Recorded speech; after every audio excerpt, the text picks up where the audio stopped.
A Green Country Church discovers its foundation is rooted in toxic soil. And now the congregation is being forced to close one building and move to another. Ashley King tells us what's causing the problem in tonight's top story. Ashley? Yeah, the DEQ wrapped up a meeting here at the Bristow Library a little while ago. They were explaining that oil from an old refinery is contaminating some of the land and water supply here. And that church you mentioned, the next move for it is moving into a bar. The First Assembly of God stands tall on what used to be an oil refinery. It never caused a problem until now. This well is about 130 feet deep. And the Department of Environmental Quality says it tested positive for contamination.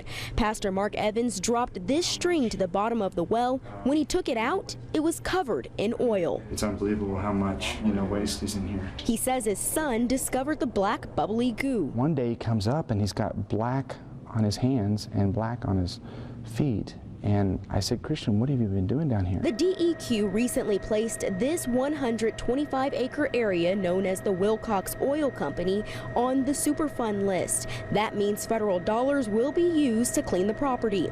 There's multiple homes out here, and that's why it was a packed house at the Bristow Library as the DEQ and Environmental Protection Agency explained what's next. What we're really concerned about is direct contact with contamination.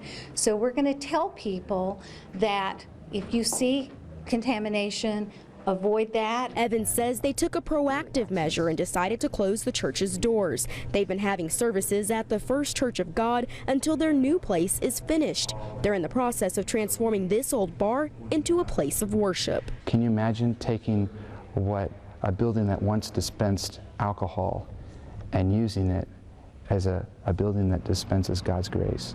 And that's been our vision. The DEQ says it will start an investigation to determine just how toxic that oil is. It could take a while, though, because that refinery was built in 1915. Reporting live, Ashley King, News on 6 Tonight.